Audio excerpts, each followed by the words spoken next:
record holder for the most yards ever passing in a single game, Rohan Davey. Emmitt Smith joins us in studio. It's the first time I played in such a place that had that much noise. Jock, throw a rock and you'll hit a 3-star cornerback in Louisiana. Jock Talk is sponsored by Locke Meredith Injury Lawyers. Well, Zack Nagy is one of the young guys, talented writer on the LSU sports beat. He is not only covering LSU, but also the Ole Miss Rebels. Talk about frying your brain, right? Zack, thanks for coming down. Of course, man. I appreciate you for having me on. And yeah, fry my brain to say the least. It's been a whirlwind of the last couple of months, specifically the last 8 weeks, nonetheless. But we're getting through it. It's been fun.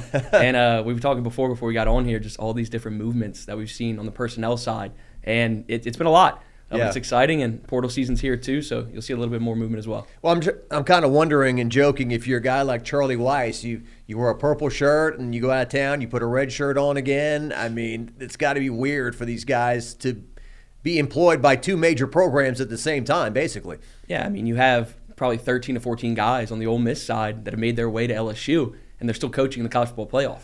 I mean, the movement has been ridiculous. So, yeah, these are guys where you want to go incognito. You want to wear just black, white, go in public and then do your business, and then wait for this college football playoff to kind of end and work through that, and then you can kind of start operating fully LSU. You got to wonder when they have, like, team meetings at Ole Miss, some guys are giving people the stank eye or the side eye, like, you traitor, you're leaving us. I got to work with you. But we want to win a national championship, so let's try to make this work. No doubt. And when you're running through a college football playoff right now, obviously big time one coming up, Sugar Bowl on Thursday. You want to try to go out there and win, but you know that they're kind of two-faced in the sense, just because you got to operate with Ole Miss and you want to go out there and lead this team in the best way you can. But at the same time, you're still operating with LSU. Now you got to start to build a roster moving forward there. So multitasking to say the least for these guys, but doing the best they can. Yeah. And the calendar is a subject that we could spend 3 hours on and we won't solve it. But certainly, I would think with the amount of noise that's been made this year and the predicaments certain people have been put in, that maybe, just maybe, they can address the calendar and try to fix it a little bit next year. Yeah, I think you've seen Nick Saban talk a lot about that. And he's been speaking about that on College Game Day and really diving into, yes, Lane Kiffin, from an Ole Miss perspective, is doing a bad thing. But at the end of the day, he's in a pretty tough spot as well, because of this calendar. So it's not necessarily the NCAA's fault. It's not necessarily Lane Kiffin's fault. It's just a byproduct of everything that we've seen with this calendar. So, yeah, I think you're going to see some changes over these next couple of weeks, months, etc., to try to get this thing right, because this is not the right way to be doing things. Well, it's bad timing and it's great timing for Lane Kiffin all at the same time. He's been a head coach for a long time. He's been working to try to get a team in the playoff. Now he has one. But then, oh, by the way, the LSU job, one of the premier jobs in college football, opens at the same time. He can't tell LSU, well, I'm going to coach as long as Ole Miss stays in the playoff, and then I'll give you an answer. The calendar doesn't work that way. Signing day was way back when, right? In December, or early December we did that. Mm-hmm. Used to be, obviously, signing day was the first Wednesday in February. Yep. And then we had 2 signing days. Now we basically have 1. Yep. Now we need to move it back to February, I think. Yep. And the calendar's just a mess, man. And you have 2 different signing periods. You have one, of course, during the early signing period in December, and then you have another one, of course, in February. So there's just so many moving parts here. And it puts a lot of these coaches and a lot of these staffers and a lot of these other higher-up executives in a pretty brutal spot. And now it's time to kind of find some balance here. And I think they're going to try to do that. They tried to do it now by doing one portal window, of course, in January, this 2-week stretch. But nonetheless, it's pretty brutal. And I kind of like Nick Saban's perspective on it all. It's time to get this right and try to make things more balanced. I would like one signing day in February or March. I guess the horse is out of the barn when it comes to high school kids not interested in going to their senior prom and doing all that stupid high school stuff and going straight to college and getting a jump on everybody else. I would like it if, hey, spring football, let's do something in May, and everybody can show up at the same time, and you can finish your high school graduation or whatever you need to do, and then you can come join LSU. And because just selfishly from my perspective, you know how much stuff is going on in March.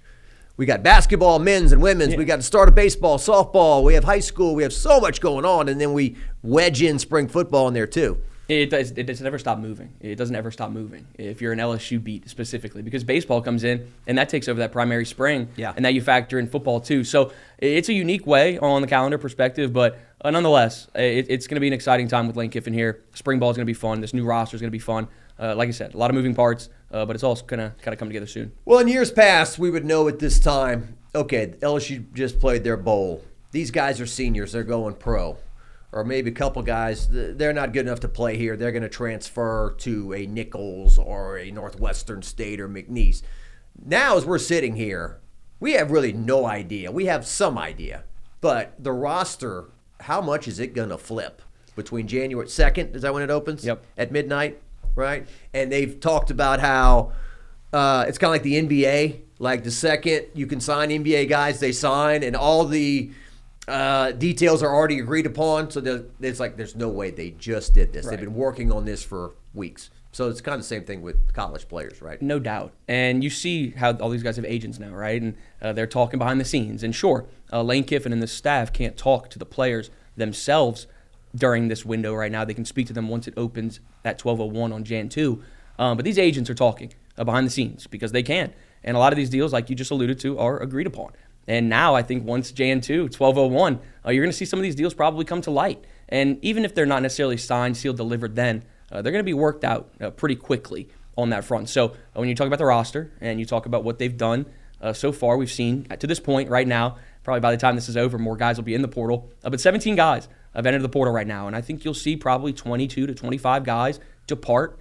And it sets the stage for just major roster turnover and the opportunity to bring in another 20 to 25 guys and let Lane Kiffin kind of go out, rebuild this team, rebuild this roster, reconstruct it in that sense. So a ton of turnover, Jacques, and it's going to be really unique across this 2-week stretch of the portal because it's utter chaos, and it's going to be really fascinating to watch. Yeah.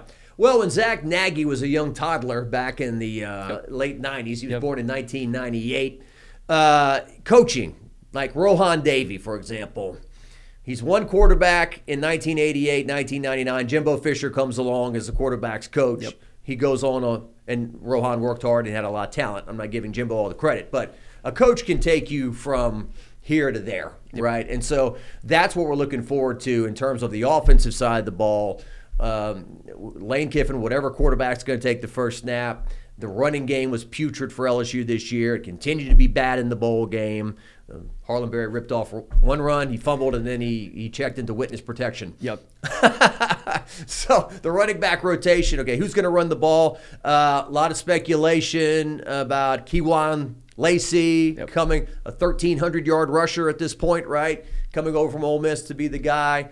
So you're looking forward to the combination of Lane Kiffin and his coaching staff with new offensive talent to really invigorate what was a really rough year to watch. It was, and now you get the best of both worlds, right? You get this Lane Kiffin offensive mastermind with Charlie Weiss, the play caller, and you pair that with Blake Baker on defense. I mean, it's a recipe for success is the way that I look at it, and that's why Blake Baker was a primary piece to retain. But if we're talking strictly offense right now, you have the opportunity to go out and get some big-time playmakers here in this portal and really kind of reignite this offense. And you try to get Harlan Berry to stay.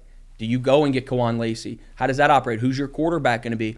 There's so many unknowns. And I know you're just like me. People are asking you, well, how good is this team going to be under Lane Kiffin in year one? And it's like, we don't know. Right. We don't know who the quarterback is. We don't even know who the O-linemen are going to be. So there's so much uncertainty. But at the same time, if there is a certainty, it's that Lane Kiffin is an offensive guru, and he's going to set the stage to put this team in a really good position to be successful in year one. Yeah. Trades Green, maybe they just assume that he's local, he's coming back.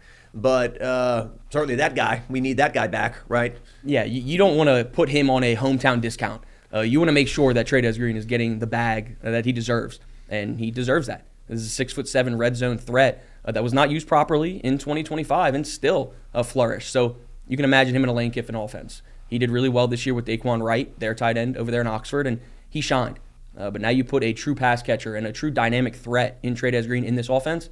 Yeah, you want to make sure that he gets paid handsomely and make sure that he sticks around because he is that dynamic and that talented of a player. Do you know what goes into these deals besides we're giving you this much money? I mean, there are any things in there like, hey, you can't opt out. You got to play all 12 games. You know, that's what I'm kind of wondering sometimes. And well, that's where it gets fascinating. And that's where a lot of people are sitting back talking about Bryce Underwood, where does he have a buyout? Is there different clauses in there? And no, there's not a buyout. So it almost seems like you can sign, quote-unquote, 3-year deals, but you can still kind of opt out of it after 1 year. So it's almost like a 1-year deal. So there's a ton of uncertainty on that front. And the rev share portion and then the NIL deals that come on top of it, there's so much uncertainty in this new era. Well, I have no idea what's going to happen to Bryce Underwood besides the fact I know he's apparently going to be in the portal. But it would be funny after all, you know, I don't know if you want to call it sour grapes or whatever down here, all the bad mouthing a lot of people did about Bryce Underwood. Come back. All right, you're ours now. welcome him with open arms. And sure, he didn't have the best year in the world in 2025, but this is a guy who has limitless potential. And a minute ago, you were talking about how Lane Kiffin can kind of elevate these players. He could elevate a guy like Bryce Underwood. He could elevate these other quarterbacks that are in the market right now. Of course, at this point in time, Bryce is not in the portal, but there are a ton of really talented guys that are. That he could go out and elevate their game like he did with Trinidad Chambliss in 2025. I mean, Jacques, he turned a D2 quarterback into a top 10 Heisman Trophy finalist. Yeah. This guy was sensational in year one. So it's exciting to think about the long-term trajectory of what he can do. Well, yeah, against LSU in Oxford, Trinidad Chambliss, I think he had over 300 yards passing. I think he rushed for like 140. Yep. He put up big numbers against LSU. Early on, Blake Baker's defense kind of held Ole Miss down. I think they had 3 points on their first 5 possessions total. Then they found a rhythm. And I guess when you're a defensive player and your offense isn't scoring, you start to maybe lose a little confidence and get a little gassed and whatnot. But you cover Ole Miss, so as we're sitting here, Chambliss still doesn't know if he's going to get another year. That's correct. He's still awaiting that waiver, and it's been a pretty unique process to this point for him. And kind of reading into it, he's being represented by Tom Mars, a prominent kind of college attorney right now, and he appointed him this month to kind of represent him. And in November was when he applied for that waiver. But now, here we are. It's almost January, and there's no answer on that front. And the more that you read into it, the more it seems like he maybe should get that. He took a traditional redshirt year, and then he's asking for a medical redshirt year based off of a year that he didn't play because he had an upper respiratory issue and got his tonsils taken out. It's unique. And he didn't play, so he's asking for a medical year. So to this point, no answer on that front. But I'll tell you what, if this guy gets an extra year of eligibility, Ole Miss is, of course, going to kind of drop a bag for him, but Lane Kiffin wants to get him here too. So just opens up the door for just so much more chaos than we've already seen. Yeah, I'm just wondering, fascinated, if you're Kiffin, how many quarterbacks are you talking to? And what do you tell each one? Like, no, you'll be our guy. No, you'll be our guy. When you don't know if they're interested in you or not.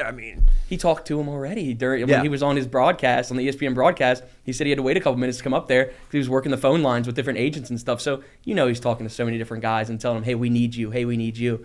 And truth be told, they probably need 2 to 3 quarterbacks as it is. Yeah. Florida DJ Lagway, he had a rough night in Tiger Stadium, threw 5 picks, but obviously a lot of talent there. And can they, if he would come here, could they coach it out of him? So forth. And I like Michael Van Buren. He had his best statistical game in the bowl game. He threw for 267 yards, 3 touchdowns. I wouldn't mind him as a backup if they can coach him up a little bit more. Nice young man, but I don't know if he can cut it or not moving forward. We'll see. I agree with you on that front. I think you got to go out there and get at least 2 established quarterbacks. See if they can kind of battle it out and work from there. I'm not quite sure Van Buren is the answer right now. I think there's some work that needs to be done on that front. But, hey, if you need an emergency quarterback, Van Buren's a pretty solid option there. Starting experience at LSU and, of course, Mississippi State, that's a baller. So I think, again, man, we talk about what Lane Kiffin can do with these guys. Van Buren maybe could take a step up. We'll see. Asking me personally, I don't think he's the answer. I think you go out and get a franchise quarterback. Yeah, I think you're right. I think the average LSU fan would say no.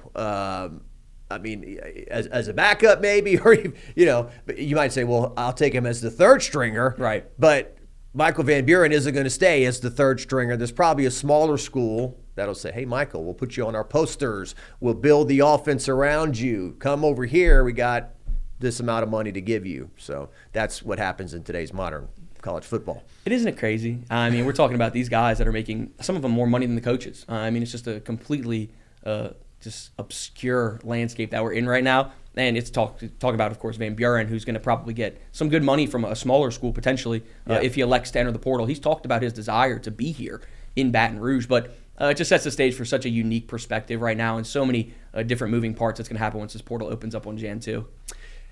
I haven't spent a whole lot of time around him yet, but Lane Kiffin doesn't strike me as a guy that would sugarcoat things to a young man in terms of say something, you've got a bright future, we really like you, kid. And I think, to me, he almost strikes me as, this ain't going to work. Pretty much.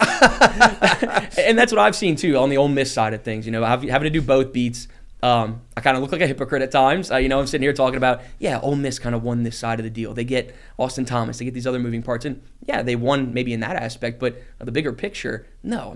LSU gets Lane freaking Kiffin. You're winning right there. And he shoots it straight. He shoots it straight with the players, the staff, other personnel members, support staff. He keeps it real.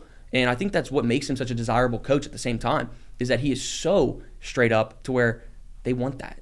It makes it more of a different change of scenery where you're not going to sugarcoat things in this new era. So, yeah, I think when it comes down to it, Van Buren, maybe he's keeping it straight with him and telling him, hey, maybe this isn't the opportunity for you. And maybe he thinks he can elevate his game. So, again, another pretty unique perspective. Yeah, we can talk more about Kiffin here in a moment. But the offensive line, the whole line is going to be in the portal, it appears at this point. So some LSU fans would say, good.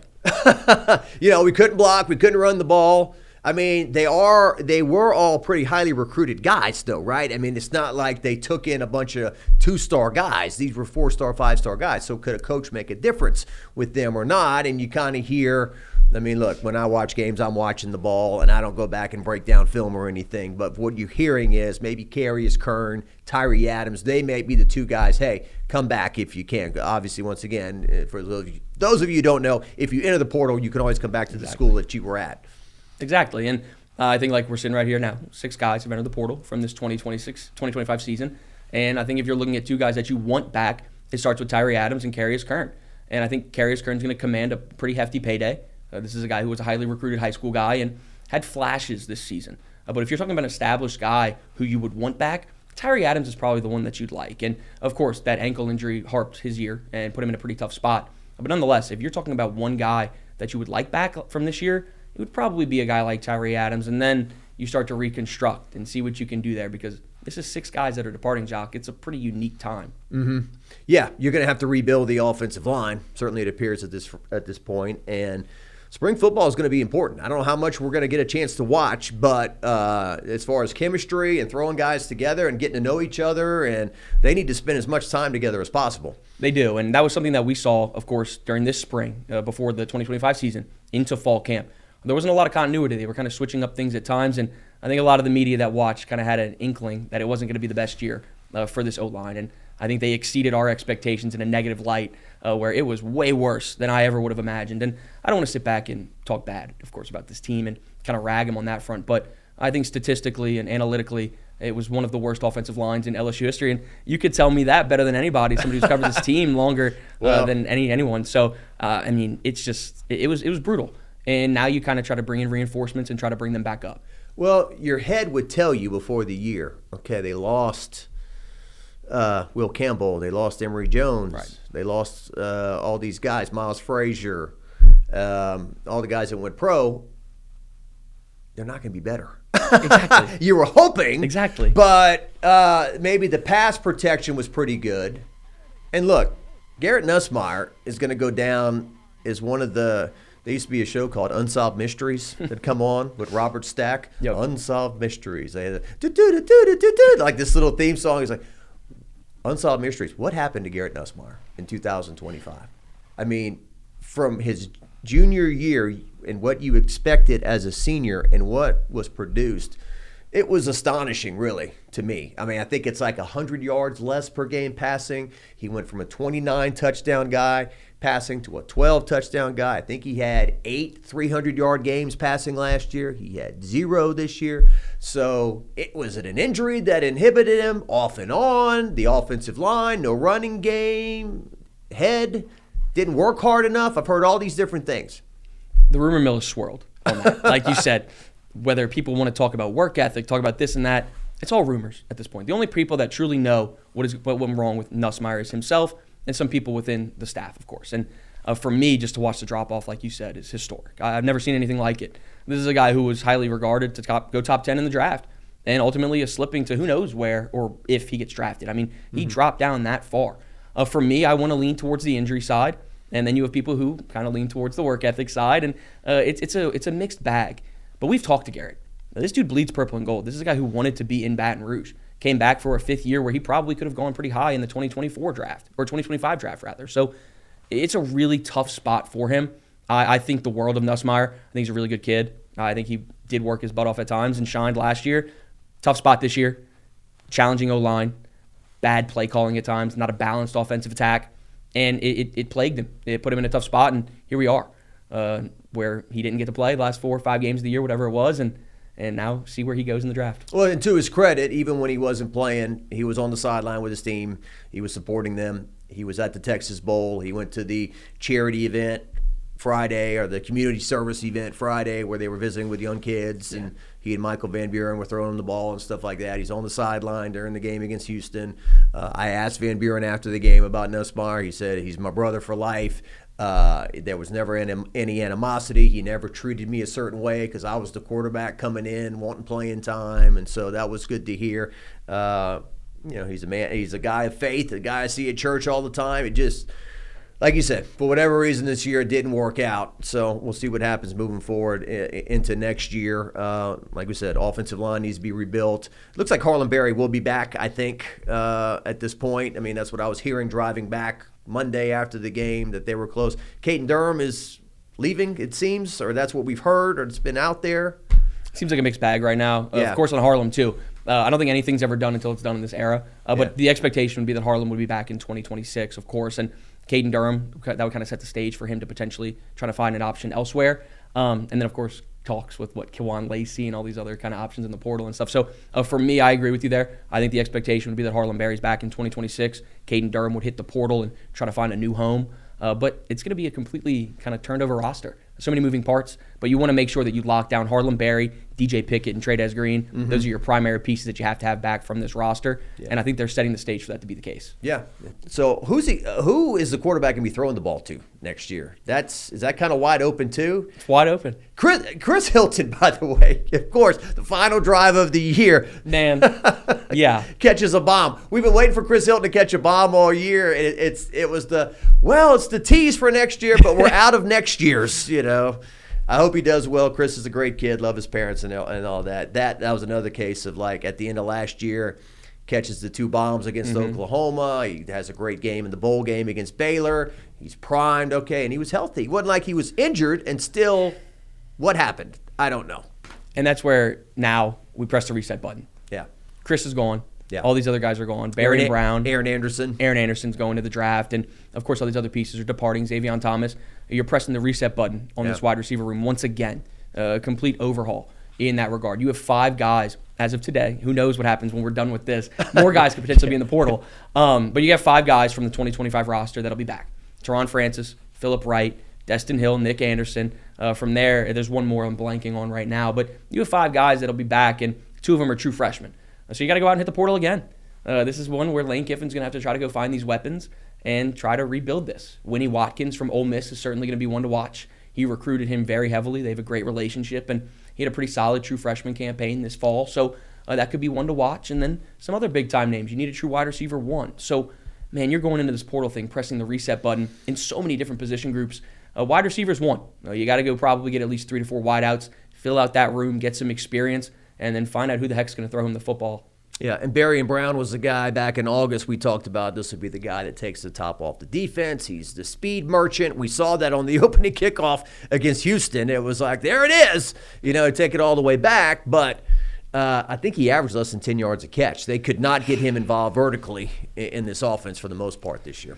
They couldn't get a lot of guys involved vertically in this offense. Chris Hilton was one that you expected. Barry and Brown was another. You wanted that physical wideout in Nick Anderson to try to get him involved in the offense. He did not get involved either. Of course, dealt with a little bit of the injury bug towards the end of the year. Some of the injury bug in spring camp too. So, yeah, a lot of pieces that you would have liked to have seen excel that just did not hit it this year. Defensively, certainly Monsieur Delane is going to go down as one of the, as a one-year wonder at LSU, but he'll go down as one of the best defensive players in, I don't want to overstate it, LSU history, but he was a semifinalist for the Thorpe Award, right? Best defensive back in the country. Had a monstrous year.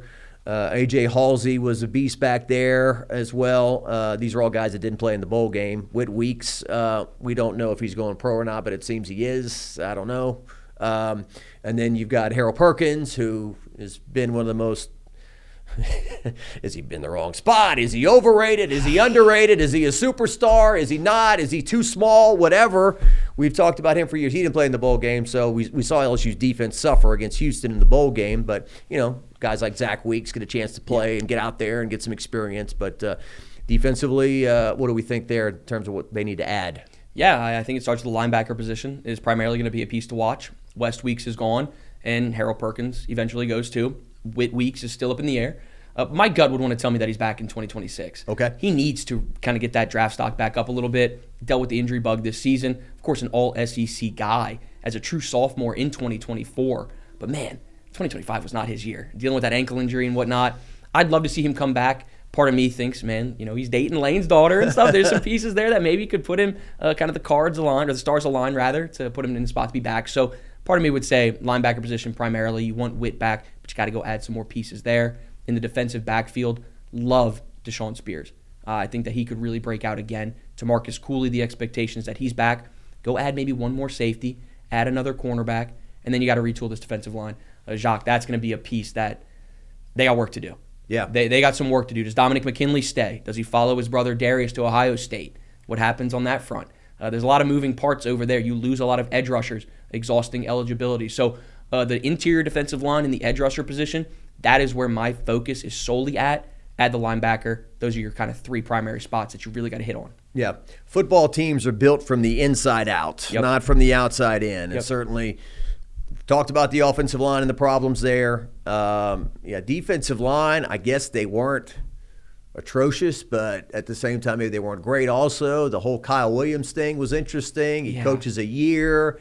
I mean, from what I understood, they kind of, I don't want to say they begged him, but it was kind of like, hey, we need you to do this. I mean, he played 13 years in the league. I think he's pretty financially secure. Right. He's done some coaching. He's like, okay, I'll do this, and now he's not. He's out. A new defensive line coach comes in, so that whole aspect is interesting. So yeah, Ahmad Bro in the portal and some others, right? And Jacoby and Guillory, he's done. Right. Of eligibility. Yeah, and then, of course, you lost Sadir Mitchell before he even played a down for this team in the trenches. So you lose a couple of guys to the portal and whatnot, and now you bring in Sterling Lucas as your interior defensive line coach, and one that is highly respected. This is a guy that's going to dominate on the recruiting trail, the current expectation, and now he has to showcase that in the portal as well. I think there are guys that are going to be in this market that are going to command paydays.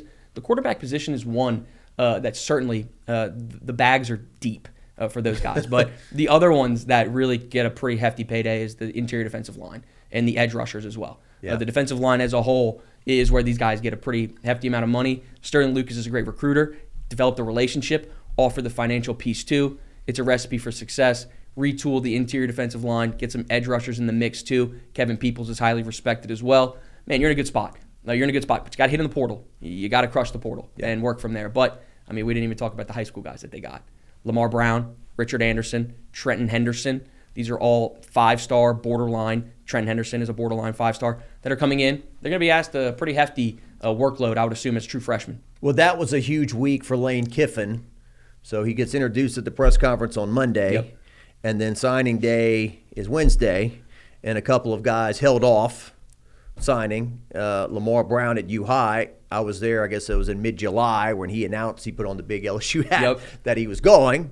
For those of you who don't know, we do this twice, okay? Yeah. We have an announcement about actually more than that. We have an announcement about an announcement that leads to a signing that, we kind of do this thing over and over again. But so in July he says, I'm coming, and then when it comes time to sign, he holds off a day. But like you said, that week for Lane Kiffin to land those highly recruited defensive linemen, which talking to Mike Scarborough and some other people that do recruiting, that was the most important piece of the class, the defensive lineman. Blake Baker he's kind of torn. He is played at Tulane. He's got a chance to be a head coach at Tulane. It looks like all the momentum is going to Tulane landing him. And then somewhere along the line on Friday, Lane Kiffin says he cancels his game day appearance. I'm not going on that interview. I've got a coach to land, and Blake Baker stays. And it's like surgery, this organ is connected to this organ. So Blake Baker is connected to Kevin Peoples, connected to Jake Olson. Corey Raymond. Yeah. So all those guys stay. So that was a big week for Coach Kiffin. A massive week. And for me, the biggest win off the field to this point is retaining Blake Baker. And I know a lot of people are talking a little bit on social media about the bowl game performance. But, man, when you don't have the personnel, you're going to struggle. And we saw that loud and clear. But that week as a whole was massive for this program. That 10-day stretch, really, where you go out and you lock in Richard Anderson, 5-star out of Edna Carr in New Orleans. Lamar Brown right down the road. Deuce Gerald. These are three really 5-star guys that are going to be big-time pieces for the future. Trenton Henderson as well on the edge side. So, look, you crushed the signing day that you needed to do. You went quality over quantity with 14 signing pieces. all of them are expected to take on some pretty nice workloads as true freshmen. You're going to hit the portal, of course, but you want to go out, of course, and utilize your true freshmen.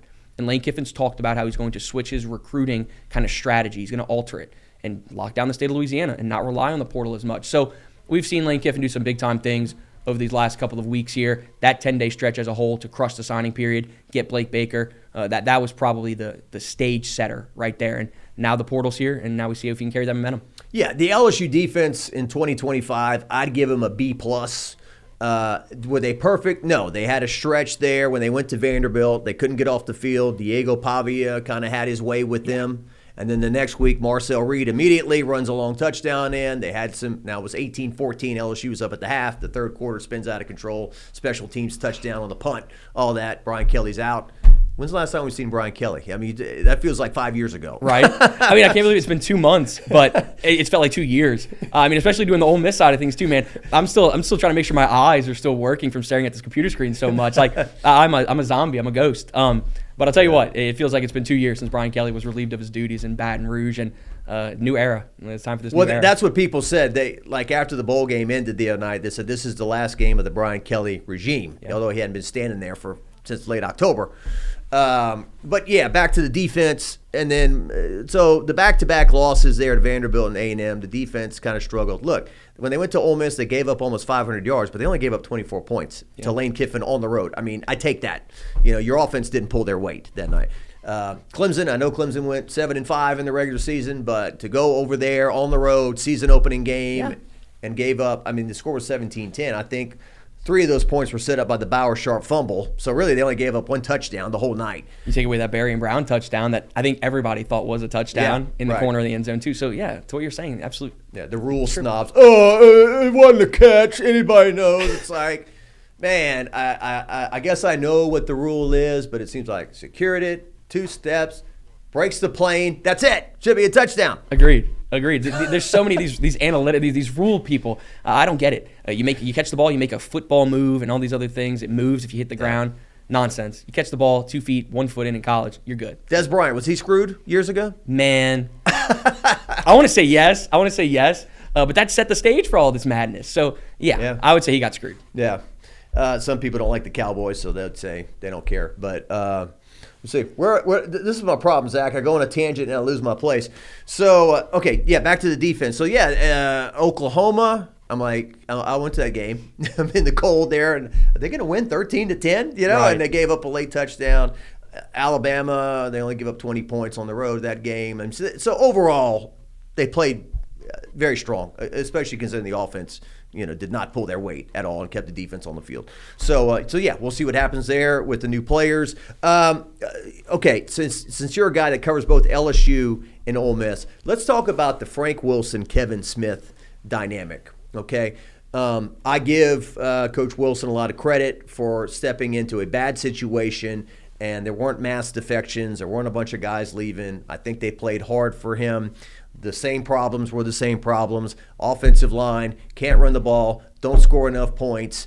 And it's great that he loved the players and the players loved him. And I would like to see him stay, but it's time to turn the page. The product was not a good product. It wasn't a good product when Brian Kelly was coaching them. And I'm sorry, the last couple of games when you barely beat Arkansas at home and you beat Western Kentucky 13-10, this is not LSU football. So it's time for a new start. So tell me about Kevin Smith. Kevin Smith's a good guy, and he's a great coach, and he's a great developmental piece. We've seen what he's done with Quinshon Judkins in the past, and we saw what he did with Kawan Lacey this year. I mean, he turned him into a Doak Award finalist. I mean, this is one of the best running backs in America in Kawan Lacey. I mean, he's fantastic, 1,300-plus yards, 21 touchdowns. I mean, he broke the single-season record, beat Quinshon Judkins' record. So I feel like you look at those two products of Kevin Smith, and, man, it sets the stage for what's to come.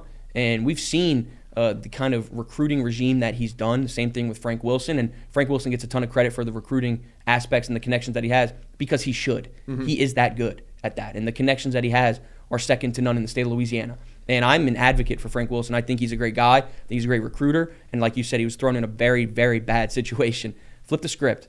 It's the Kevin Smith era now at the running backs coach position. I think he's going to do some really good things. The piece that sticks out to me is the developmental piece. We've seen what he can do, like I said a second ago, with Kawan Lacey and Quinshon Judkins. Now, implement that into Baton Rouge. I think you're going to be in a good spot. We know that the kind of pride of this team for the last few decades is being able to run the damn football.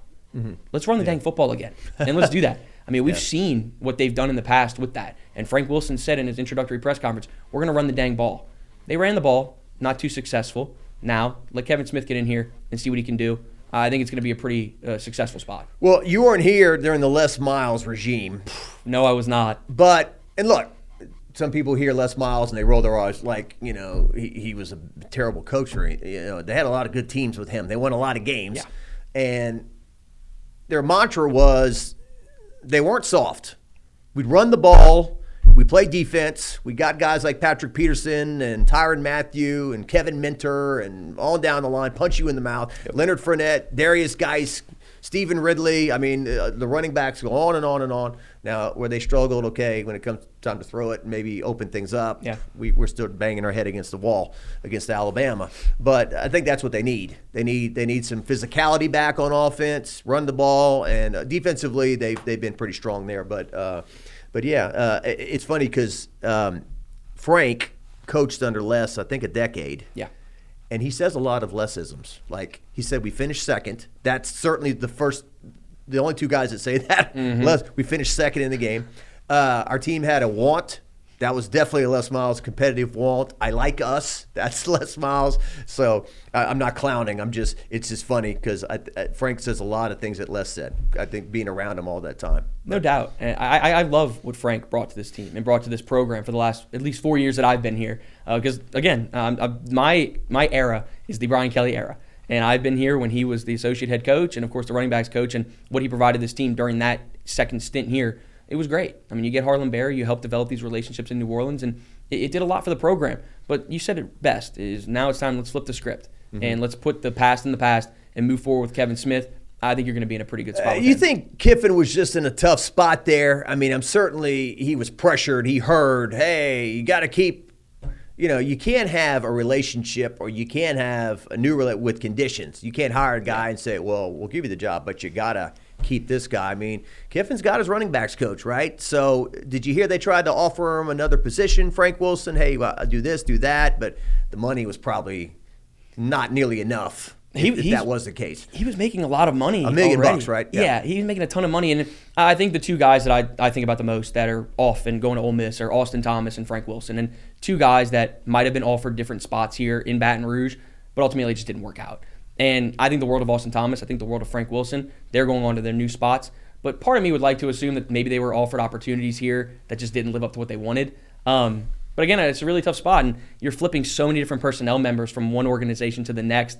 It's like an NBA blockbuster trade is the best way that I put it. I mean, so many moving parts, so many picks, and however you want to slice it, it's confusing. Austin Thomas, so 4 years ago about this time, I'm driving back from the Texas Bowl after that god-awful Texas Bowl against Kansas State. And I think it broke on my phone. I had to pull over and then maybe send a tweet out at the Burger King or whatever that Austin Thomas has been let go by Brian Kelly. Yep. So he goes to Ole Miss. Then he comes back to LSU.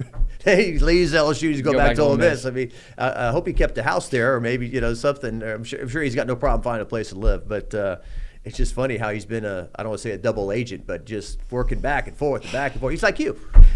Pretty much, man. Like, I'm sitting here, I got all this LSU stuff going on, Ole Miss. I mean, I'm sitting here, people on Twitter aren't having the best day with me when it comes to talking about LSU and Ole Miss because it's hypocritical, man. You got these guys who are diehard LSU fans and these diehard Ole Miss fans, and I'm kind of mixing both bags here.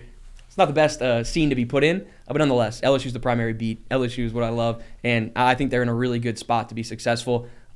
Even if I am kind of stirring the pot on both sides. Well, I sent out a tweet the other day, and everything was factual. Everything was correct. I'd gone back, I was searching Lane Kiffin video in my archives, and I think I went to the SEC Media Days where it was his first one. Okay. So, and I listened back to my reporter track, and I said, Ole Miss has had losing seasons the previous 4 years. Lane Kiffin looking to change that. So I go back and look at their records, and so I just put up the previous 4 years before Lane Kiffin got there. This is what they were. And this is what they're, the last 3 seasons, this is what they are. Now, okay, yeah, I kind of remember probation, Hugh Freeze. Oh, I saw the tweet. All that stuff. Lane Kiffin retweeted it. He's retweeted a few of us a few times. Yeah, he got me That's today. He got me pretty good today on the Ole Miss side of things. I used the word poach when it came to the staffers that went from LSU to Ole Miss, and he got me pretty good on that one. And that's been getting my mentions pretty flooded with some hateful things. But I'll tell you what, he's a social media savant. He uses it like no other. His personality is just what LSU fans need. And you needed to change the scenery, and you got it. You went from 1 Brian Kelly to 2 Lane Kiffin, and social media, he's pretty savvy on it. He reposts us all the time, and you got to say thank you for that. But, man, it's a whole new era. I mean, it's a complete script just being flipped. Him being on social media, I've never had a coach where I've had to have their notifications on like that. I mean, just watching him post this and that, it's a whirlwind. Yeah, well, Zach Greenwell, who works with LSU and media relations and whatnot, says, I wake up in the morning and it says Lane Kiffin has tweeted 17 times since last night. So he said, let me see what those were. So it's funny, I joke with Zach too. There were some Twitter accounts that would send out tweets and you would say, there is no way in hell that person tweeted that. For example, Steve Ensminger, okay, the former LSU offensive coordinator who I love, I ain't getting on that Twitter. I ain't tweet. There's no way that Steve Ensminger tweeted that. We would joke about that. I think I saw him one day at Live After 5, and I was joking with him about it. I said, did you tweet that? Heck no. But there's no doubt Lane Kiffin is tweeting that stuff. Spot on. That is Lane Kiffin.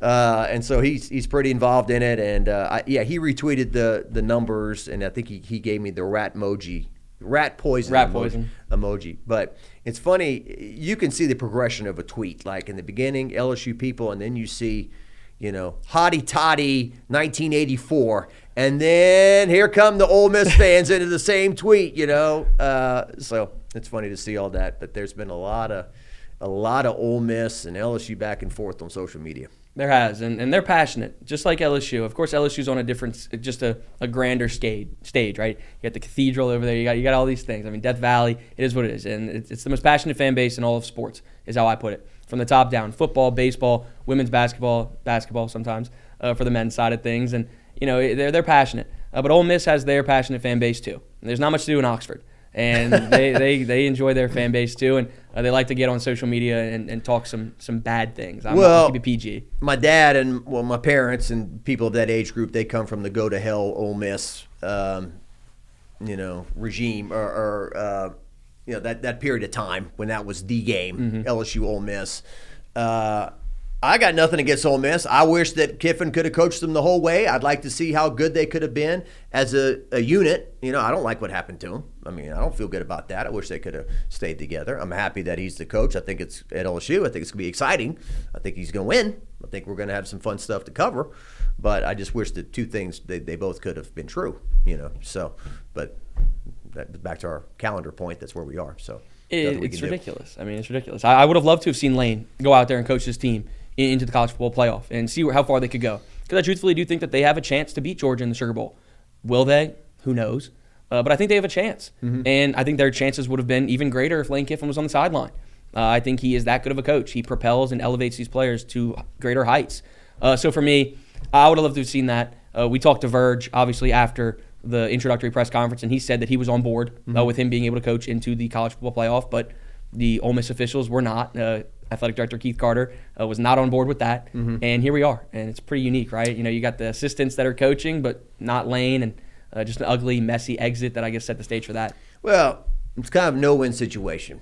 Ole Miss loses. It's your fault, coach. You left us and you screwed this whole thing up. Ole Miss somehow wins the national title. See, we did it without you, coach. We don't need you. So that's kind of where he is. I think my gut tells me they're going to lose to Georgia, and that might have been what happened if he would have stayed. The whole thing would have played out the same. I don't know. We'll see what happens, but we'll see what happens on New Year's Day. I guess maybe just a few things about Kiffin before I let you go here. Just the early response, or the people that interact with him, is that talking about football, that's what he wants to talk about. Talk about something else, that's not what he wants to talk about. So different from a Jay Johnson, certainly, in personality. But in terms of Jay Johnson wants to talk about baseball all the time, they're similar in that regard. And there are, it's an easy comparison to make, but there are definitely some Will Wade vibes with him as well. Just kind of the way the mind works, the analytics, just always thinking about just constructing rosters and all these different things. No doubt. And I think a lot of Nick Saban, when I look at Lane Kiffin and the way that he moves his hands and the way that he talks, you put them side by side, and they're very similar in that regard. And, of course, Nick Saban, one of the greatest, if not the greatest, of all time, for me, the GOAT. And, of course, work together and stuff. So they have these type of relationships and stuff. But he reminds me a lot of him in that regard. And then you bring in the Will Wade side of things with the kind of boisterous personality at times. Reminds me of that as well. But he's a gamer, and he wants to talk football all the time. And he has proven that he is a tactician. He can build a program from the ground up. He did that at Ole Miss. And I think that's why LSU fans are in such a pretty good spot here. You have a guy that's going to need to build a program instantaneously. He has no time to waste.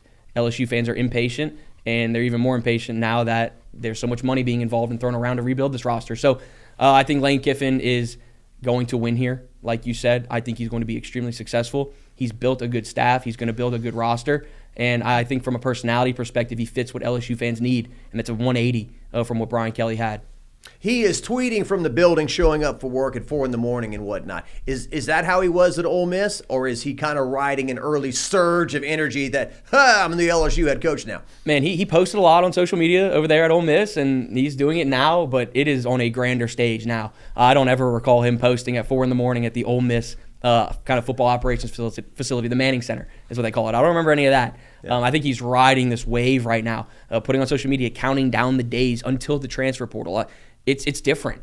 It's a complete change of scenery, and he loves the attention. This is Lane Kiffin we're talking about. Yeah. He thrives off the attention. He thrives under the pressure, and we're starting to see that even more on social media as this transfer portal kind of comes to fruition and all the other bits and pieces as well. Yeah, and I'm hearing things about, well, will he do the – it seems like there's some doubt about whether or not he'll do the radio show with TJ Ribbs. Is that his thing or not, going out in front of a bunch of fans and sitting down for an hour a week, or do they do it in a building with just him and Chris Blair alone and maybe take some questions off online? I don't know what they're going to do. I'm seeing certainly TJ Ribbs wants him to be there. That's good for their business, but I don't think he did that at Ole Miss. He did not. He did not, and that's why it's more fascinating. There's so many different things that you have to do over here at LSU. Bigger brand, a bigger stage, and there's going to be things that you have to do that make you uncomfortable. And maybe that's one of those things is doing the show at TJ Ribbs.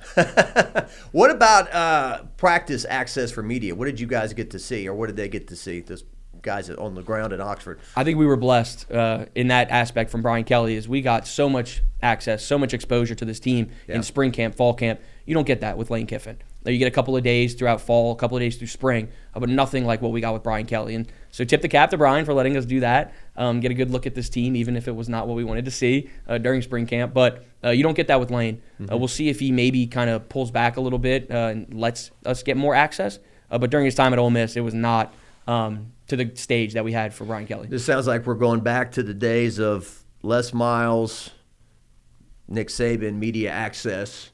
Ogeron in the beginning, when he was the interim kind of campaigning, he let us in a lot. Yep. And then when he's a permanent, not as much.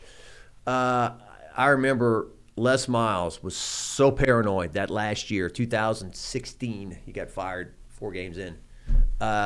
We go out for like 5 minutes, watch him stretch, and then they lined up a trips formation, and they're throwing us out. You can't see that. It's like, it's a trips. It's 3 wide receivers lined up on one side, and yeah, it's funny. They said it's a practice schedule like August 5th to like August 20th. This is what you'll get. And by August 7th, that's it. It's closed for the rest of the time. I don't know that many coaches that let people get access like we got with BK. Yeah. I mean, that was unprecedented. We got to see like 15-plus hours of fall camp. It was unbelievable. Yeah. Not a lot of coaches do that. I'm intrigued to see if Lane Kiffin gives us some type of access that way. I'm not saying it's right, wrong, or indifferent, but now we are in an era where really the school can dictate the coverage. Yeah. The LSU football Twitter account and what they tweet out from practice, some guy catching a pass, some guy making a hit, these quick edits and everything set to music, that might be what we see before the first game against Clemson. I mean, you see even like Tennessee during their fall camp, they were blurring out the quarterbacks' faces, trying to show that who's throwing the football, who's doing this, that. It's a different era. I mean, it's a social media era. So, yeah, to your point, we'll probably see a good bit of that. You think really when these coaches are calling plays on the sidelines and they cover up their mouth, you think there's really some guy somewhere that can see his lips and what he said and somehow get that communicated to their team to pick up on plays? I guess there is. It's hard for me to even imagine that because you sit here and you have these NFL guys who are holding up the play sheet. They're holding up the play sheet to cover their mouth. On the opposite side is the play. So it's like it almost seems counterproductive. So for me, yeah, I don't think that there are many people that are sitting there trying to read their lips and whatnot on that. But surely there might be. Yeah, they're so paranoid that the spring games are going away. Gone. Yeah. Yeah, I mean, we're not really doing anything with that anymore because they're afraid that, there's some guy from Alabama sitting up there. There's some guy from Florida sitting up there. So, it was kind of funny during the Les Miles era, who won a lot of games, and that they were so paranoid, and yet the thing was so simplistic. Toss to Leonard Fournette, Correct. toss to Leonard Fournette. It's just different eras, man. It's so ridiculous. Yeah. All right. Anything else we should hit upon before we let you go? We're transitioning now into. I know Kim Mulkey and the women. They're about to play their SEC opener against Kentucky. Really good team at home. We got the men playing at A&M. I think is the SEC opener. I believe so. This weekend. Jay Johnson in baseball will start February 13th. I mean, that's less than 2 months away, right? We're in crossover season, and that's what I like to call it. You got women's basketball, men's basketball, baseball, spring football coming up a little bit too. Gymnastics. I mean, it's complete crossover season right now with a lot of different moving parts here. Obviously, we want to see Jay Johnson succeed. I mean, he's going to carry us in the spring and whatnot, but it's crossover season. A lot of moving parts that are coming in right now. I'm excited about this women's basketball team. They're coming out the gates hot, obviously, 14 straight wins. They're dominating and clicking on all cylinders. I love what the young women are doing when it comes to, of course, the true freshmen. Zakiya Johnson, all these pieces are doing really good things there. They have the depth that they've wanted. They might not have the star power that they're used to with Angel Reese, et cetera, in the past. But I think this is a really well-balanced roster. I'm excited for Kim and them. I think they have a really good chance to do special things. Yeah, you may never have a better collection of guards than Flau'jae Johnson, Michaela Williams, and girl from South Carolina. Fulwiley. Malaysia Fulwiley. That's what I get because I went to a game earlier this year. It was a road game, and the PA guy called her Full Willie. And all the LSU fans started screaming, "Full Wiley!" So I saw she called you out together. So that's what I get. She called you out on during one of those press conferences. She did. She did. I was like, so I think it was Sunday, right? I was I was the only TV station that drove to UNO and went to cover the women's game against UNO. It was me, Brett Martell, and I think it was Reed. There were three of us there, and she's sitting at a little table they threw up and stuff. And then I think it was on Thursday I wasn't there or something because I had to do a half-hour Lane Kiffin special. I was spending 100 hours in the edit bay putting that thing together. and Scarborough texted me, "Yeah, you just got called out by Kim." Kim called out you and Caldwell, and I think Caldwell was at the state championship game, and I was here. So, hey, look, I love it. I love Kim. It's been great covering her and her teams. I've always said if Kim could be playing the University of Antarctica, and if I can go, I'll go, because the post-game press conference, she may talk about Toby Keith. She may talk about Dolly Parton. She may sing. She may talk about, I don't know, who should have won the Heisman. I mean, she's so fascinating, right? I mean, she was talking about when a lot of people, I think, didn't travel to Tulane, maybe is what it was. She was like, y'all want to know if we're getting Lane Kiffin, blah, blah, blah. She's so well-versed. One of the most interesting coaches that I feel like I've had the opportunity to cover. She's fascinating. Yeah. She's a fascinating coach. Well, that's the great thing about covering LSU. Look, I feel blessed and feel great. I got to cover Brian Kelly. I mean, this is a future Hall of Fame coach. Yep.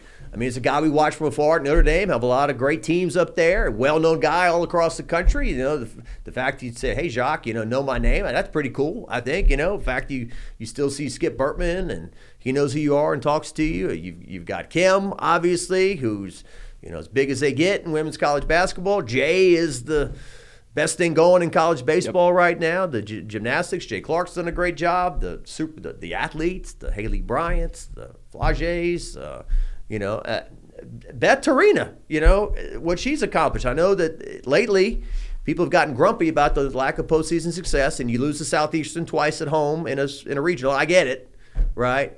But it's like, she's in the top 10 basically all year, top 15, and I know it's about postseason success, and I know maybe it feels a little stale in parts, but I look at some other sports over there that don't do nearly as well, and they don't get the heat that she gets, so. It's different down here. It's different. And that's what I've learned being able to cover the LSU program over these last 4 or 5 years. It's different. And I know Lane Kiffin said that in his press conference, and that's kind of like what his new thing is. Just different. It is. I mean, LSU football, second to none. Baseball, second to none. Gymnastics. I mean, you can go down the entire line. So much success. I mean, my first year covering this program, I believe it was 2022, around that time frame. That calendar year, SEC championship game for Brian Kelly.